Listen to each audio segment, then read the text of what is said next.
ndashaka kubabwira ibintu bitatu byatuma Imana igukura mu buzima ubayemo igihe kinini. Icyambere cyatuma usohoka muri ubwo buzima ni ugukorera Imana ukijijwe. Gukorera Imana ariko ugize gute? Ukijijwe. Mbibutse ko gutunga pasiporo ntabwo ari ikimenyetso kigaragaza ko ufite visa. Ushobora gutunga pasiporo ariko mu by'ukuri udafite visa. Mu yandi magambo, ushobora kwirirwa mu nzu y'Imana abantu bose bagakubona nka pasiporo ariko muri wowe udafite agakiza. Ushobora kuzamuka imisozi ukajya Kanyarira ukamanuka Kizabonwa, tugaterana kuwa gatatu ukaba uri tayari, twashyiramo igisirimba ukazamuka ugatera haleluya. Gutera haleluya kwawe si ikimenyetso kigaragaza ko ukijijwe. Kuba mu nzu y'Imana amanywa na nijoro ntabwo ari cyo kitwereka ko ukijijwe. Ikintu kitwereka agakiza utunze naho abantu batakureba, wowe n'Imana ikureba. Wowe n'Imana, aho abantu batakureba mubanye mute? Mumbarize ngo mubanye mute? Twebwe waza mu rusengero ugatera haleluya nyinshi, yewe ukanuzura umwuka tukagira ngo urimo, yewe ukavuga n'indimi nyinshi, ariko se mu by'ukuri aho abantu batakureba ubanye ute n'Imana? Aho abantu batakureba, aho profeta atareba, aho umugabo wawe atakureba, aho umwana wawe atakureba, uhabanye ute n'Imana? Mubaze mubwire ngo aho abantu batakwitegereza Imana mubanye mute?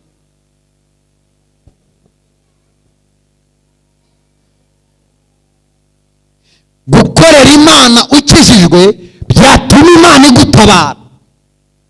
Mbibutse ibintu, iyo umuntu akorera Imana akijijwe bituma avuguruza imigambi Imana yari ifite, akajya mu bubiko bw'Imana yavuganye nawe akayibwira ngo Mana mpereza. Kubera ko Imana ikuzi kandi kwemera inagukunda, bigatuma Imana imanuka ikagutabara.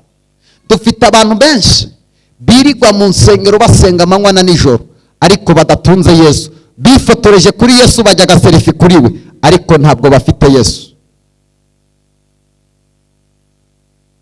Dufite abantu bageze ku musaraba ariko batigeze babambanwa na Yesu. Umusaraba barawuzi, batera haleluya cyane, barahanura cyane, barerekwa cyane, bararirimba cyane, ariko ntabwo Yesu bamuzi. Abo ngabo uzabamenya bageze mu ntambara. Iyo bageze mu ntambara bihakana umusaraba. Niba ari ikintu gishimisha Imana ni ugukorera Imana ariko ukijijwe. Agakiza ntabwo tukarebesha amaso. Haleluya, haleluya. Niba ushaka ko Imana igutabara muri aya materaniro, Imana irashaka ubanza ukizwe. Amasezerano yose watunga udakijijwe n'ukubesha. Reka mabwire iki kintu, abantu benshi batubwira ko dukorana n'imbaraga mbi, ariko nabwo sinabarenganya. Kubera iki? Kubera iki abantu bajya mu materaniro bagahera mu gitondo bavuga ibitangaza ariko ntibavuge kuri Yesu wapfuye akazuka ubasha komora ibyaha abantu? Imana ihora ibahereza amazu n'abagabo n'amamodoka ariko itababwira kwihana ituruka he? Ikintu cya mbere Yesu ashaka, arabanza ashaka umutima wawe. Mbere yuko aguhereza inzu arabanza ashaka umutima, ikibanza mu mutima wawe. Yesu akeneye ikibanza mu mutima wawe, aho niho Yesu ashaka. Mana wampaye umugabo, n'ababafite babuze aho babashyira bari kumva bazisohokamo. Mana wambaye imodoka, ewana ejo muri nageze kuri sitasiyo mu 30 ngira ngo nkuye amazi, nabo zabashajije. Mana wampaye inzu, abazirimo bararabakanuye amaso ntibasinzira. Ikintu cyose Yesu yaguhereza atacicayemo cyakuriza. Yesu umugisha atanze nta mazi yongeramo. Umugisha Yesu atanze ujya unezeza buri muntu wese. ntacyo wabona cyakuryohera. Niba ari ikintu kiryoha no gutunga Yesu, umuntu utunze Yesu aba aryohewe n'ubuzima. Umuntu utunze Yesu araburara, Imana ikamubwira ngo nubwo buraye nzakugaburira. Umusuzugura mu muhanda umubwira umwirataho, Imana ikamubwira ngo mwana wanjye nzabana nawe. Reka mbabwire, mbibutse iki kintu, mushaka Imana kuruta gushaka abantu. Abantu babakunda uyu munsi, bagukunda ufite, wakera ntibazongere kukuvugisha. Ariko Yesu mu bantu ukenye mukabana ukiza. Urakena Yesu akabana nawe, wateza cyamunara akabana nawe, umugabo yaguta akabana nawe, wapfusha abana Yesu akabana nawe, imiryango yakuvaho Yesu akabana nawe. Ariko abantu iyo ukenye nta numwe wongera kugaruka iwawe. Impamvu ubona abantu bagusura nuko hari icyo ufite, umunsi wakibuze nta numwe uzongera kubona mu marembo iwawe. Ako niko abantu duteye. Reba uwo muntu mu maso umubwire ngo uzaharanire kunezeza Imana, naho umuntu uzamunezeza nimugirana akabazo wese azakuvaho. Uko niko abantu bateye. Haleluya. Baririmbye, nimuririmba mujye munezeza Imana. Ngewe uzaririmba nitugirane ikibazo nimbona ingeso zawe mbi, ubwire ntuzongere guhagarara ku ruhimbi. Ariko muririmba Uwiteka akakureba, naho naguhagarika ngo hagaritse hano, ariko mu ijuru baracyarimo barakureba. Aho abantu batakureba ubanye n'Imana gute? Hari abantu bakunda Imana nuko bafite, bakena ntibakunda Imana. Muribeshye. Ukeneye gukunda Imana utunze amafaranga, ukeneye kuyikunda udafite amafaranga. Mbibutse, mu bintu byose ujye usengera, ujye ubwira Imana iguhereza umugisha. Yabesi yavutse mu buzima nk'ubwo wavukiyemo, ariko Yabesi aragerageza, arakora biranga, aracuruza biranga, ashaka umugore abona ntibivamo. Ibintu byose Yabesi yagerageje byaranze. Ngo Yabesi abona nta yindi nzira asigaranye uretse inzira yo kubaza Imana. Nubona ubuzima bwawe bwose bukuyobeye, nta wundi muryango umwe usigaye, ni inzira yo gupfukama ukabaza Imana. Impamvu abantu benshi mubona bagwana intambara batazi, nuko batabanje gupfukama ngo babaze Imana, bayibwire ngo mbese Imana bimeze gute. Aho gutakira Imana utakira abantu. Kandi abantu icyo bakwitura kukwandagaza ku musozi, abantu bose bakamenya ko byagucanze. Iyo uceceka ntacyo byari kugutwara. Dufite abantu barimo hano barimo baragwana intambara zitaturutse ku Mana, zaturutse ku rurimi rwabo. Imana nivugana nawe jya uceceka. Wishaka kugaragaza, wishaka kwigira igitangaza ngo ubu ngewe mureba, Imana yambwiye ko izantuza muri etage, Imana izabinyuza kwa runaka. Urishuka. Mbere yuko Imana igutabara ugomba kubanza kunyura mu mubabaro. Ntabwo Imana ijya igutabara ngo isange uri guseka ngo ihite ibikurundaho. Ibanza kugukamuramo amasereka n'imiteto kugira ngo nigutabara bizitirirwe Imana ntibizitirirwe bene wanyu. Mana wambaye iki ko mora mu marira, ko mora mu madeni, ko umugabo ahoranta akajya gushaka abandi bagore? Aho niho Imana ikeneye kubona urukundo uyikunda.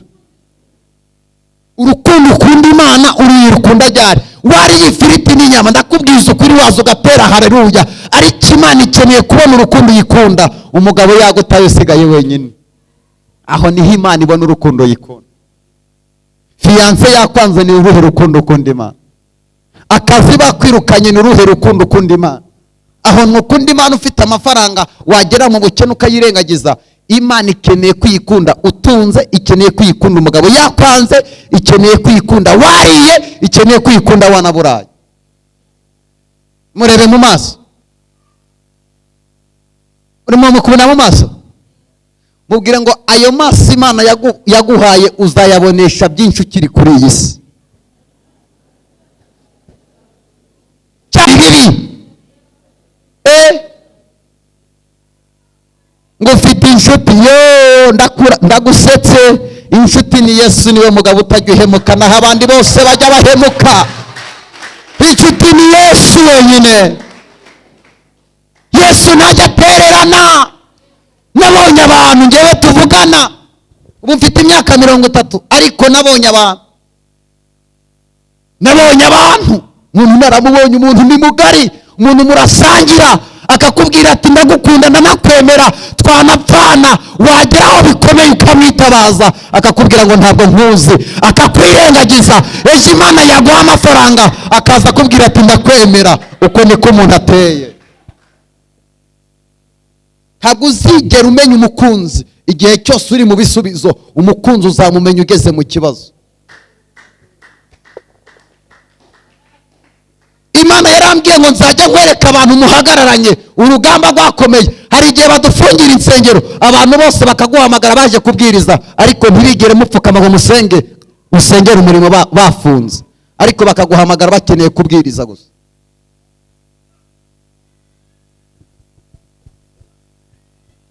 urukundo ukunda Imana uruyirukunda ryari?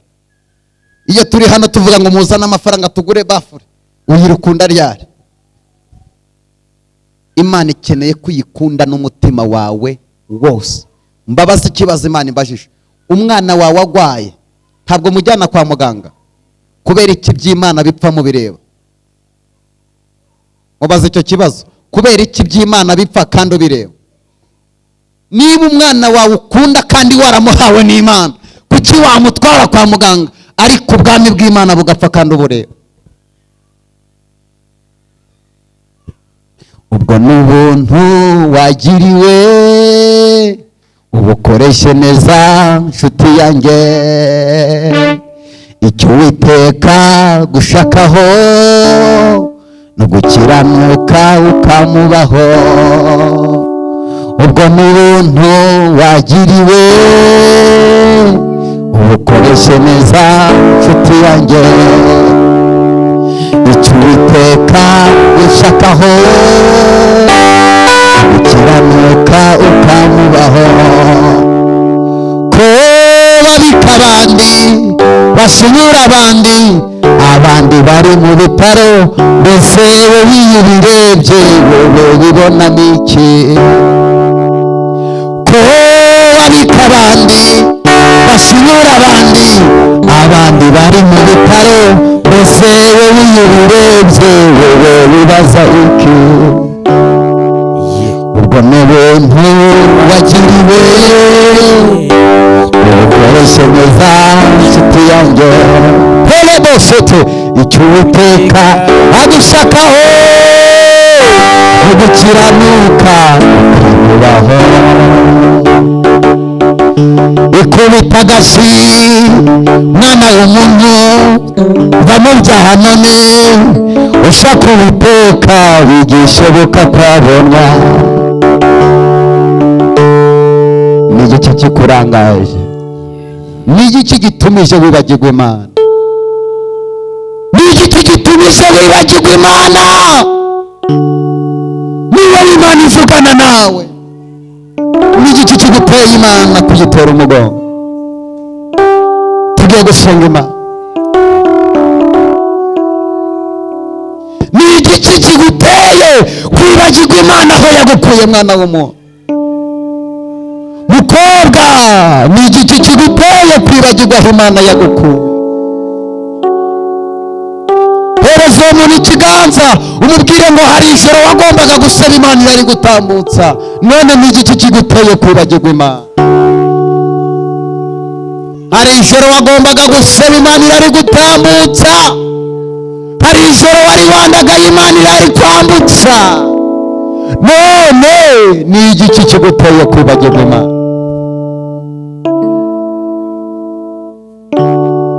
urukundo ukunda Imana uyirukunda uri mu byiza cyangwa uri mu bibi? ngiye kuvuga icya gatatu dusenga. icya gatatu cyatuma usenga Imana ikagutabara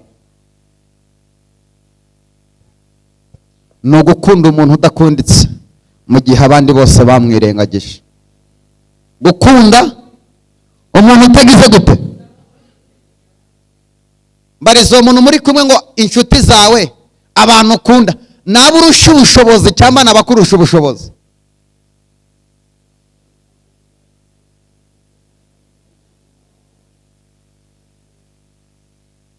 umunsi naguze imodoka nagize inshuti nyinshi z'abakire, yewe n'abataranyemeraga batangiye kunyemera. Nta kindi bankundiye, barimo baravuga bati tunagwaye yaduhereza rifuta akatugeza yatugeza. Ubwo sigo rukundo Imana ikunda. Urukundo Imana ikunda, Imana yemera rugatangaza Imana, ni ugufata umuntu usuzuguritse utari wo gukundika, wa wundi uburara ukamugira inshuti yawe kugira ngo ujye umugaburira umwambike. Ubwo nibwo rukundo Imana yemera mu mutima wawe. Gufata wa muntu abantu bose bibagiwe, wa muntu abantu bose bajugunye, wa muntu abantu bose bakuyeho amaboko, ukagenda ukamufata asigaye wenyine, aho niho Imana igaragaza urukundo yikunda. Ikintu nshimira Imana nuko yimanye password y'ubuzima bwawe. Burya yitanga ntabwo wakabaye uriho. Imana yimanye password y'ubuzima bwawe. Abashaka gupfa ni benshi, abashaka gukena ni benshi, abashaka ko wakwiba ni benshi, ariko ikintu nshimira Imana, igifata password y'ubuzima bwacu ikayihisha mu mugambi wayo yonyine gusa. Kuko iramutse password yawe iyihaye abantu wakwandagara. Tuyikomere amashyi yo kabyara, yahise password y'ubuzima bwacu.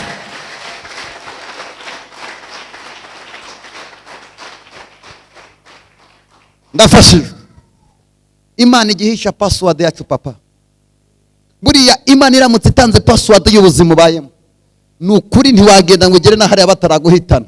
Ariko Imana igufata ikaguhisha, ikaguhishira mu busa budasobanutse, abantu bakayoberwa ibyawe kandi mugendana. Hari abantu Imana yahishe. Tubereze Kristo cyubahiro. Imana iraduhisha. Imana iguhishira muri bazi imwe, bakagira ngo ufite bazi 5 mu rugo byahehese byogaje. Uwiteka ajya guhisha. Imana ikomeze ibahishe yo kabyara. Abantu rero guhishwa n'Imana tuyongerera amashyi menshi.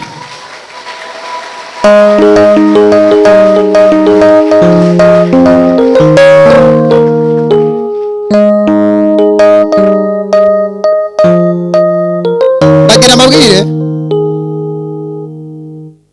niba hari umuhanuzi musengana, ujye ugerageza wubaha amavuta ye. Akanwa k'umuhanuzi kararema, akanwa k'umuhanuzi karatura, akanwa k'umuhanuzi gafite imbaraga.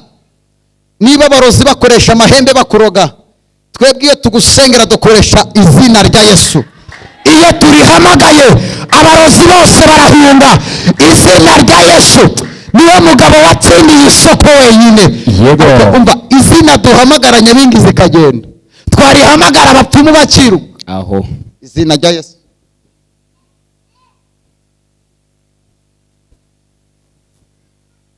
Ndashaka kuva uyu munsi Imana ikuremera amashimwe mu gihe cyo kubabara. Ngiye gusengana nawe, mbwira Imana ngo Mana muremera amashimwe. Tera rasotele mu migani hari ijambo rivuga ngo uko umuntu atekereza niko ari. Uko umuntu atekereza niko ari. Ndashaka kuva uyu munsi utangire utekereza ibintu byagutse. Muranyumva? Tangira utekereze ibintu bigize gute byagutse. Imana yabwiye Abrahamu ajya gutandukana na Loti, iramubwira ngo va iwanyu usiga inzu ya so uje mu gihugu cyakwereka. Iramubwira ngo ariko banza utandukane nande na Loti. Aha hari ijambo ry'ubuhanuzi ntega amatwi nkurikire. Iyo mu buzima bwawe ugendana n'abantu babi, ntabwo Imana yaguhera umugisha muri bo.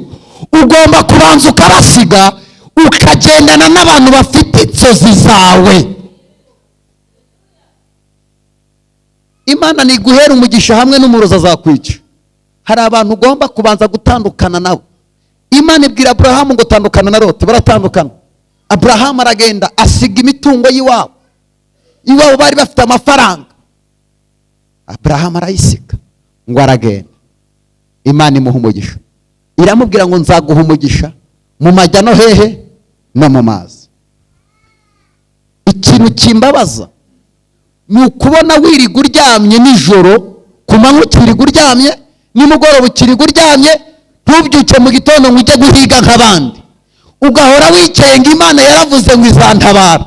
Ndakurahiye uzapfa bagushingure nutajya gukora. Ugomba kujya gukora, Imana igasohoza icyo yavuze wavuye mu rugo wagiye.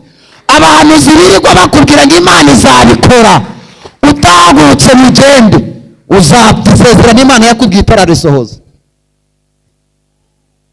Imana yarambwiye ngo impaye imodoka.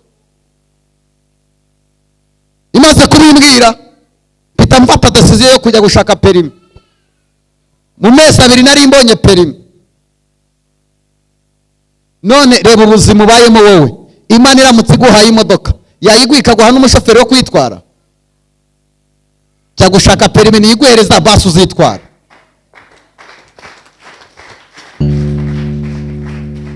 Nzaguha umugisha. Iyi Imana ikubwiye kuguha umugisha, ntabwo ikubwiye kwicara. Ugomba guhaguruka ugakora. Murumva mwe abakobwa mwe, abasore b'iki gihe 70% ntabwo bagikeneye abakobwa bafite amatayi, ntibagikeneye abakobwa bayisiga make-up bahengekera agasatsi iruhande.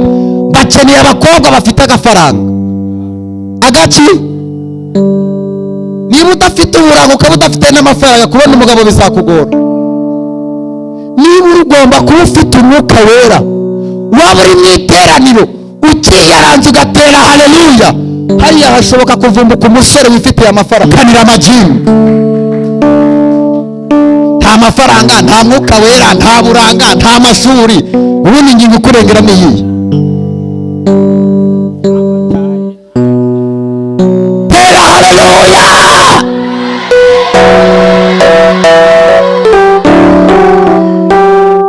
Ukeneye gutunga umwuka wera, akaba ariyo ngingo ikurengera yonyine. Wakwikumbura tizita, umusore akavuga ati ndakubesha, wenda cyazajya kinsengera nanyweye n'inzoga kikazinyuruka naho nkaba umugabo muzima. Ariko se nta mafaranga, icyo ushoboye ni ukwirirwa ujya inkoko z'abandi. Hanigeze zaba bikamundamwa abakobwa mwe. Imana ikeneye umwana w'umukobwa wuzuye umwuka wera. Imana ikeneye abasore buzuye umwuka. Reka mbasetse, njyewe nkiri umusore numvaga ntazazana umukobwa w'umunyarwanda. Abenshi nateretaga n'abadiaspora bo hanze, kuko inzozi zanjye numvaga ko umuntu wo hanze azanjyana kubera amafaranga nkahita nibera umubosi. Ariko uko iminsi igenda iza nsenga Imana igenda insanga, mbona ntakeneye umugore ufite amafaranga, ahubwo mbona nkeneye umugore wuzuye umwuka wera. Mwabadamu mwe mwakuzuye umwuka wera, unanigwe guhakeye umugabo, unanigwe no kumusengera muryamye. Ibaze ejo bundi umudamu yaraje arambwira ngo profe, ngo ndasenga. Ni umurokore, ni umuadeperi, yirirwa yambaye ibitenge bigeze hasi, yirirwa yiteze. Ati profe, ati ndasenga, Imana yambwiye kuriya mugabo ari uwanjye, none dore agiye kuncika. Yirirwa mu bagore, yataha basha ngo mvuye gusambana n'umukobwa ufite amaguru meza. Ati profe, ati kwa kimera Yesu, ati Imana izantabara gute? Ati nsengera, wowe amavuta yawe ndayemera, umutegeke ntazongere. Ngiye gusenga numva ubwenge bunjemo, ntabwo bwaturutse ku Mana, n'ubwenge bwanjemo. Numva muri nge hajemo kumubwira, ariko umugabo wawe akubwira ko agenda akurikiye amaguru meza? Ati yego. Ndamubwira nti none afata 20,000. Imana irambwira, nari mfite 20,000, irambwira ngo yamuhereze. Ndamubwira nti fata 20,000 unyure mu soko ugura utumini twiza 2, nurangiza ugure n'agasengeri kagaragaza ibitugu byawe, kagaragaza n'ibibero byawe ugura akageze hano nimugoroba atahasangaye ati saa 3 z'ijoro aba ariwe ujya kumufungurira igipangu ugende bagakubisemo nurangiza ibyo bintu byo kwirirwa witeze ubivemo ujya muri saro ukubiteho 5 baguhengekera agatsatsi ugende umwakire umva ngo umugore yaragiye ewa aya kamukomye amashyi mutarabyumva umugabo yarakomanza atashye ngo umugore afungure akubitwa n'umugore umugabo ati mu izina rya Yesu umugore ati kuvuza izina rya Yesu kandi utaryemera bigenze gute ngo aravuga ati sheri ati mpobera urasa neza ati ntureba ko mfite amaguru meza ataga taski ati ubundi bari abakobwa nirukankagamo ati uziko narebaga amaguru yawe ko aribwo nyabonye ubundi si ujyamanye n'umugabo wawe areba amaguru yawe ryari cyuko bitamutambuka umugabo ugende pasi hari ibintu bijya binaniza abadayimoni wowe utegereje ngo bazasenga ngo uze tuvuge ngo tokava kuri derira nawe baderira ku mugabo wawe wowe bikunaniza iki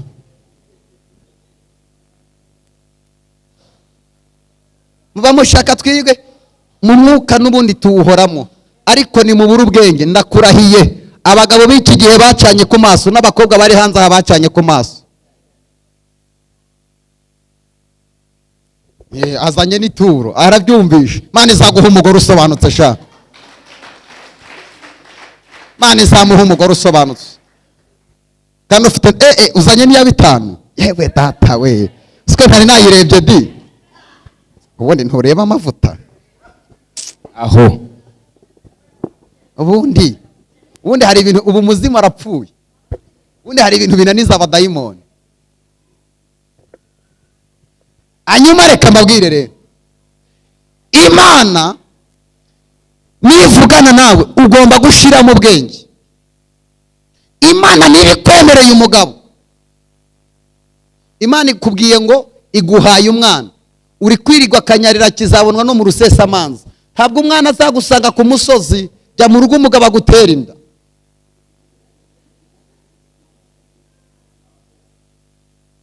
none se umwana azagusanga ku musozi cyangwa ukeneye kujya mu rugo umugabo akagutera inda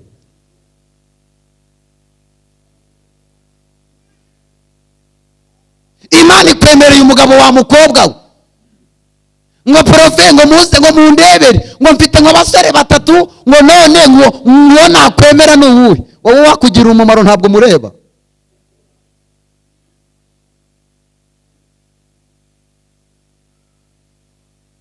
cyangwa se ukiriwe kwirukanka ngo hari umugabo Imana yambwiye ngo ntabwo araza wafashe nimero hakiri kare wampaye nimero yawe oya ye kumaze iki wayitanze ukava ku isoko bakagutereta bikarangira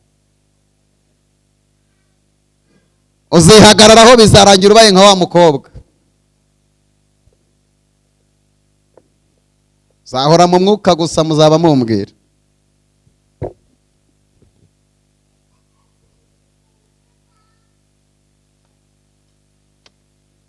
uyu munsi Imana yambwiye nza kubasengera Imana irashaka kubakuraho umwuka w'ubukene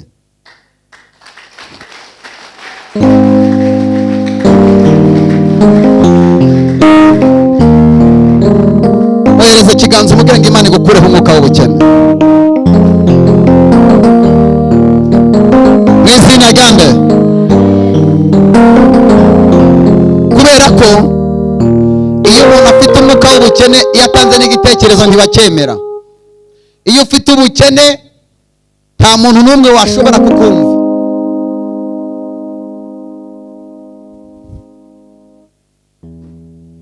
tugiye gusenga Imana ndetse n'umwana Imana iguha umugisha uziruse ntabwo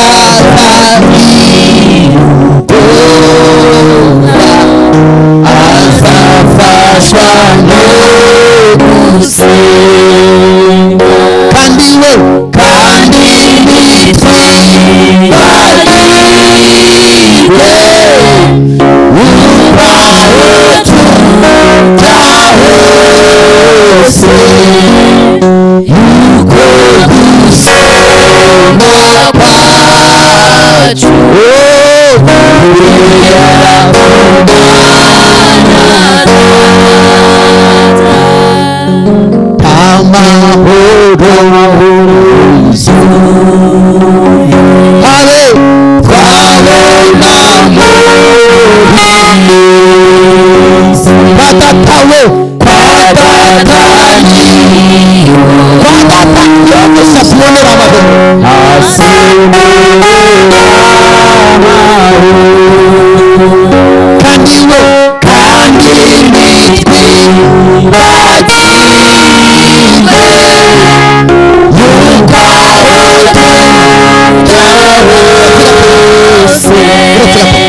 ibi bintu ari abantu baririmba indirimbo ariko batarayumva mu mutima wabo.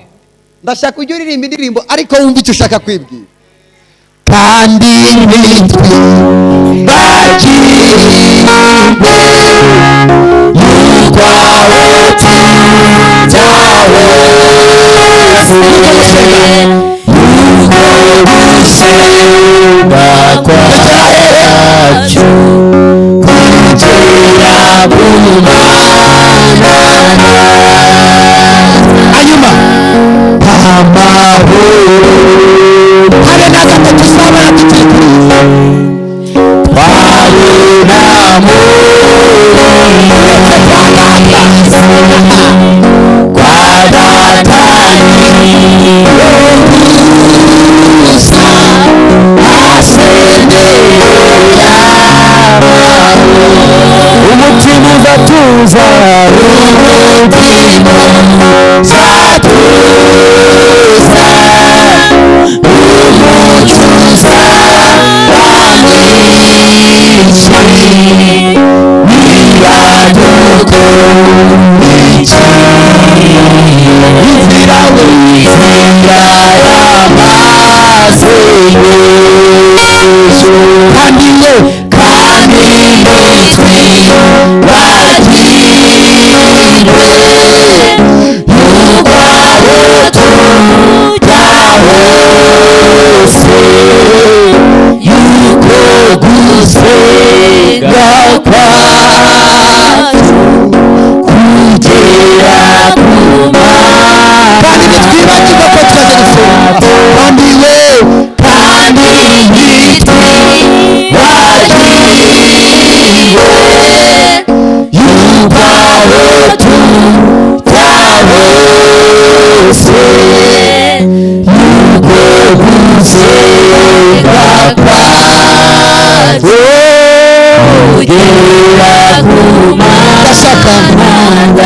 Ndashaka umuntu wese aze kumva iyi ndirimbo kandi ntitwibagirwe yuko aho tujya hose ngo yuko gusenga kwacu kujya kugera ku Mana Data. Araririmba ngo nta mahoro yuzuye tuzigera tubona turina, ariko ngo yuzuye umuka igitondo kimwe aravuga ngo kwa Yesu ngo niho gusa hasendereye amahoro. Kwa Yesu igihugu kijya gitanga umutekano, ariko amahoro yo mu mutima ni Yesu ujya uyatanga. Warara mu nzu nziza ariko wabura amahoro ugaca ukiyahura.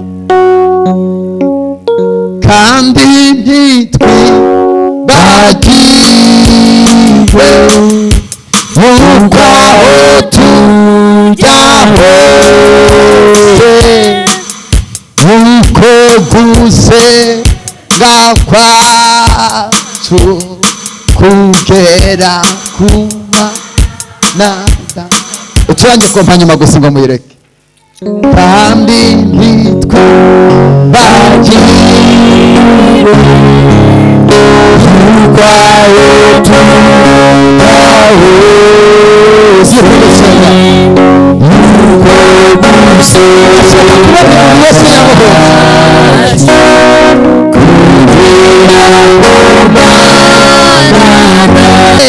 kandi ntitwibagirwe nk'uko aho tujya hose nk'uko gusenga kwacu kugera kuri isi. Batata kwa atariho gusa asendeye amahoro kandi we kandi nitwe bagiriwe yuko aho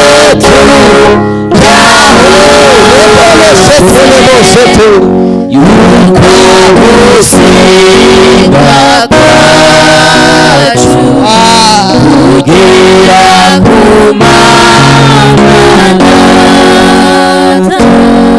abana abantu Imana igiye gusubiza ibihe byo gusenga, kandi Imana igiye kongera guhindura amateka yabo. Hallelujah. ndabona abantu bagiye kongera kwakira ikirere cy'ijuru. Hallelujah. Samula, haleluya. Hallelujah.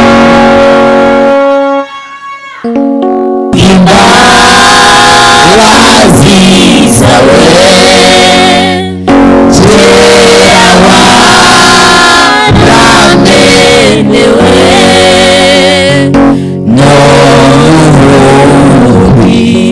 nohisemo umuzira w'Imana. Subiremo. ayigitare Imana reka nkugireho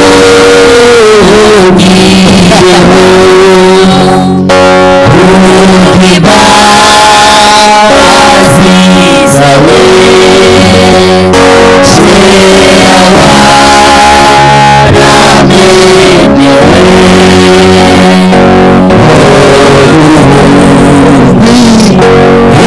hisemo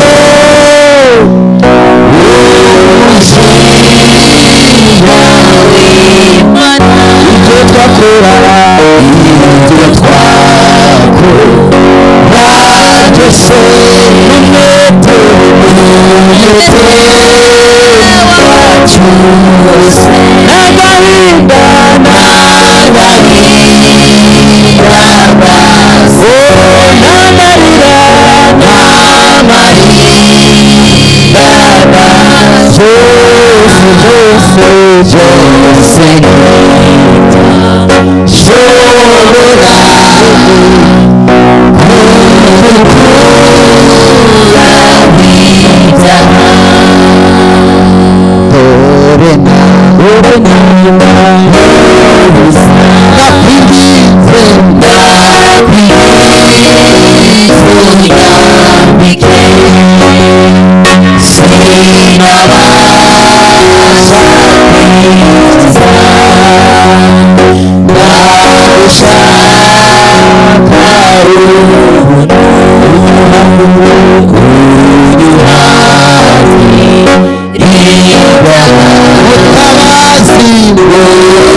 ikirere cyakingutse, ikirere cyakingutse,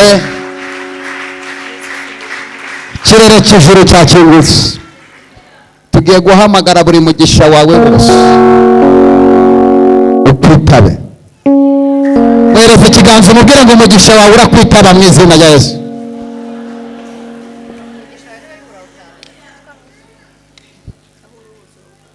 Muririmbyi yaravuze ngo nimega ifiche ndani ya mwamba, ngo mwamba huyo ni Yesu Kristo.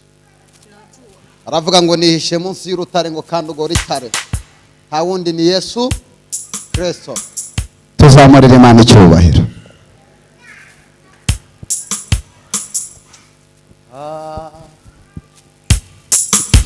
hazabaho igitondo gihoraho, nibwo ntazongera kurira uku hazabaho igitondo gihoraho, nibwo ntazongera kurira ukundi. n'igihe gito gifite umurunga ingoma n'usakuzi begekera ku manyuma igihe gito ntazabona Yesu ubwo nzabaho ntukanye n'ibyaha nzabambatiwe mu maboko hazaba wigi badahirira nibwo nazongera kurira hazaba wigi nibwo nazongera kurira ukundi mubabaro n'ubuhindukiro ijoro naryo n'igihe gito ndirira kenshi muri iyi si ndirimbo ariko nuko ntazabona hazaba igitero cy'inzara ibyo nazongera kuriruka hazaba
Imani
mubanze mumwikiriza amen.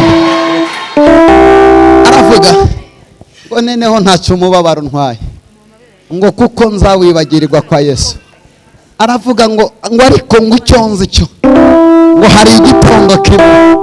Hereza ikiganza abantu batatu ubabwire ngo wababaye igihe kirekire ariko hari igitondo Imana ikuzanira. Wababaye igihe kirekire samura haleluya haleluya selebo seteleboga yego wababaye igihe kirekire ariko ubwire ngo hari igitondo cy'ihumure. nyamara imbere yawe hari umusaraba uteze nk'amaboko ukize n'abayo. Natangaye umukiza w'ibintu waruhiriye kuguma waguhemuye natangaye umukiza